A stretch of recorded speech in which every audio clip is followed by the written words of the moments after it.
ان میں سے کسی پہ کسی فریق کی حمایت کا الزام نہیں ہے. ان کے تینوں کے لہجوں میں عزم تھا اور پختگی تھی. تو معلوم ہوا کہ انداز فکر بدلنے لگا ہے، اور جب انداز فکر بدلنے لگتا ہے تو معاشرے بدل جاتے ہیں. ایک معاشرے میں جب مافیاز کا معاشرہ ہے، خواہ شام جاگیرداروں اور سرمایہ داروں کا معاشرہ ہے، اور ابن الوقت افسر شاہوں کا معاشرہ ہے، 8 فروری نے ایک انقلاب کا آغاز کر دیا ہے. اس کے اثرات ظاہر ہونے لگے ہیں. لاہور ہائی کورٹ کے چیف جسٹس نے کہا ہے کہ ججوں کی تعیناتی کے لیے یہ آخری موقع میں دے رہا ہوں. اگر 24 مئی تک ججوں کی تعیناتی کے نوٹیفیکیشن جاری نہ ہوئے تو وزیر اعلیٰ کو محترمہ یعنی مریم نواز صاحبہ کو عدالت میں پیش ہونا ہوگا اور فوری طور پہ نوٹیفیکیشن جاری کیے جائیں. چیف منسٹر نے یہ خواہش ظاہر کی تھی کہ وہ چیمبر میں ان سے ملاقات ہو جائے، مگر چیف جسٹس نے انکار کر دیا. اطلاعات اب یہ بھی ہیں سپریم کورٹ میں 3 نشستیں خالی ہیں کہ ممکن ہے چیف جسٹس صاحب کو سپریم کورٹ میں بھیج دیا جائے. کچھ اور ججوں کے نام بھی تجویز کیے گئے ہیں. 7 جون کو جوڈیشل کمیشن کا اجلاس بلا لیا گیا ہے. ایک اور فیصلے میں ڈسٹرکٹ اینڈ سیشن جج اسلام آباد کی عدالت میں تھانہ کوثار میں درج دفعہ 144 کا مقدمہ تھا، جس میں عمران خان، شیخ رشید، فیصل جاوید اور پی ٹی آئی کے کارکنوں پر، کوئی نصف درجن کارکنوں پر توڑ پھوڑ کے الزامات تھے. اس میں انہیں بری کر دیا گیا.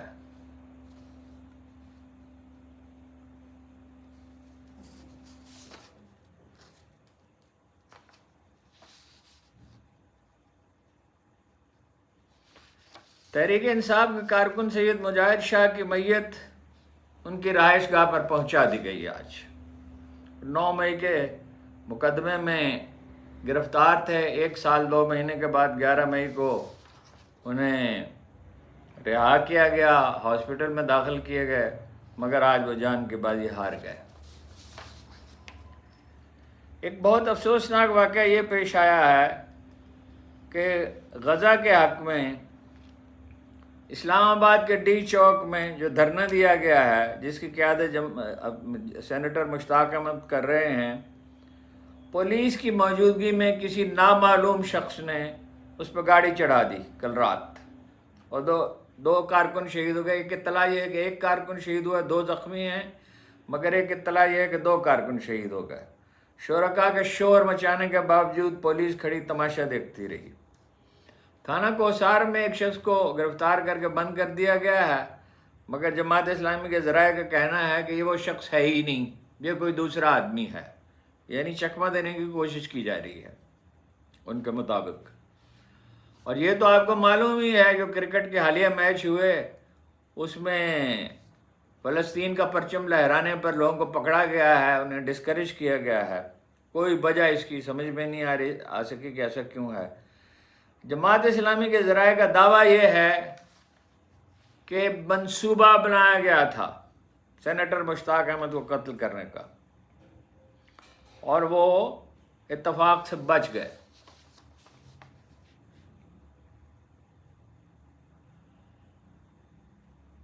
پانچویں تو یہ اپنے جو ٹرمینل تھا اس کا توسیعی منصوبہ تھا تربیلا ڈیم کا، اس پر کام کرنے والی مشاورتی فرم TSC نے کام بند کر دیا گیا. اس کے مینیجر مارک گل اور جو کنسلٹنٹ بھی ہیں وہ واپس چلے گئے ہیں اپنے وطن.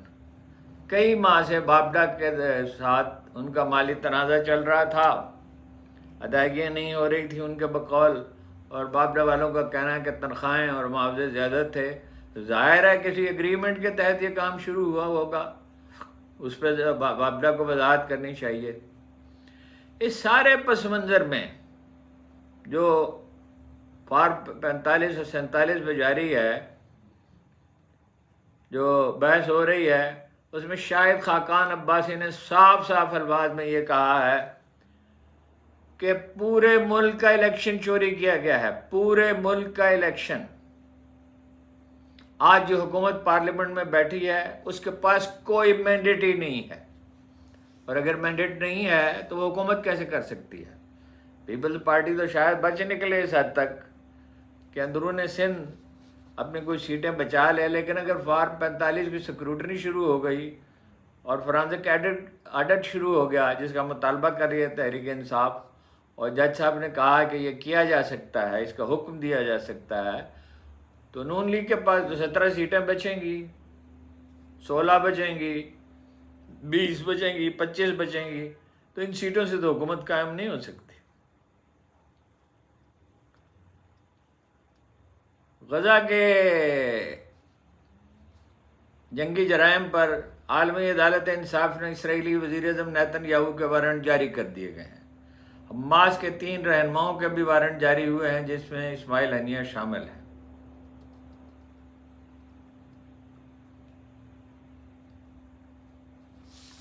یہی ہیں اہم خبریں۔ میں نے کوشش کی ہے کہ اس کو مختصر رکھوں، بہت طویل گفتگو کا تو محل نہیں ہے، تو آج تو یہی خبریں اہم۔ آپ کا بہت بہت شکریہ۔